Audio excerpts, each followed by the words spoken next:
الرحیم فحاولت پس میں نے ارادہ کیا ان اشرحہ شرحن کہ اس کی شرح کروں ایسی شرح یفصل مجملاته جو کھول کر بیان کرے اس کی مجمل باتوں کو ویبین معضلاته اور بیان کرے اس کی مشکل باتوں کو وینشر مطویاته اور پھیلا دے اس کی لپٹی ہوئی باتوں کو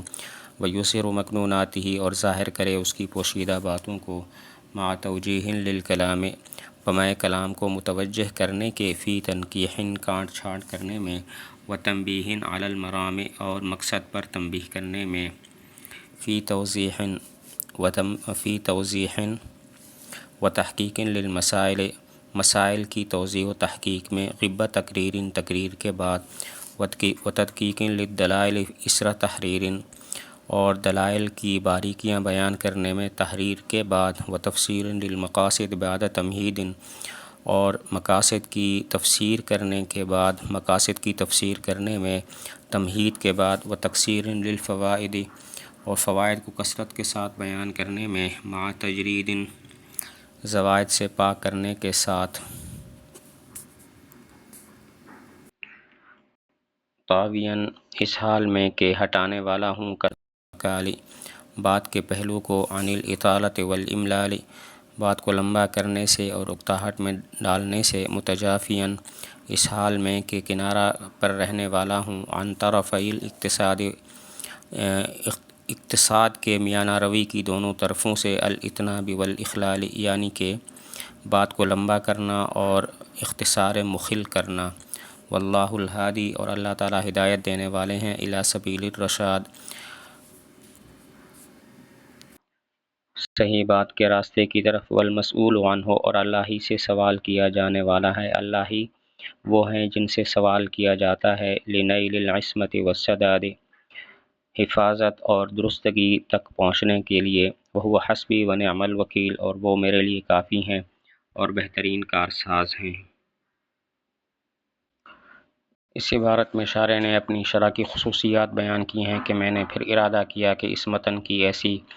شرح کروں کہ جو اس کی مجمل باتوں کو کھول کھول کر بیان کر دے، مشکل باتوں کو واضح کر دے اور لپٹی ہوئی جو باتیں ہیں اور پوشیدہ باتیں ہیں ان کو ذرا ظاہر کر دے اور پھیلا دے۔ اور اس کے ساتھ ساتھ میں نے یہ بھی کوشش کی ہے کہ مسائل کی توضیح اور تحقیق کروں اور اس میں پھر مسائل کی کانٹ چھانٹ بھی کروں اور مقصد پر تنبیہ بھی کروں، اور یہ سارا کچھ میں نے کیا ہے غبۃ تقریر دوسرے علماء کے اقوال اور ماتن کے اقوال ذکر کرنے کے بعد، اور اسی طرح دلائل کو بھی کانٹ چھانٹ کرنے کے بعد باریکی سے بیان کیا ہے،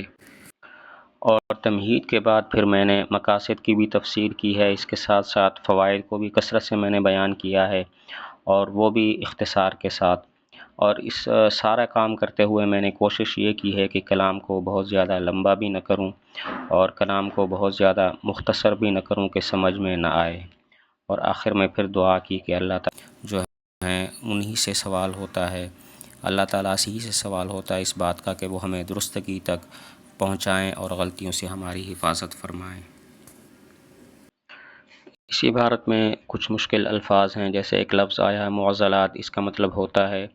کہ مشکل، اور تحقیق کے دو معنی ہیں، نمبر ایک مسئلہ کو دلیل سے ثابت کرنا اور نمبر دو اشیاء کی واقع نفس الامر کے مطابق تحقیق کرنا۔ تو تحقیق کے دو معنی ہیں، نمبر ایک مسئلہ کو دلیل سے ثابت کرنا اور نمبر دو اشیاء کی واقع نفس الامر کے مطابق تحقیق کرنا۔ اور غبۃ تقریر کا مطلب یہ ہے کہ ماتن اور دوسرے علماء کے اقوال ذکر کرنے کے بعد پھر میں نے اپنی رائے دی ہے، کیونکہ شارح کی عادت ہے کہ اس کتاب میں پہلے وہ مصنف ماتن کے اور دوسرے علماء کے اقوال نقل کرتے ہیں، پھر اس کے بعد ان کے نزدیک جو حق ہوتا ہے اس کو بیان کرتے ہیں۔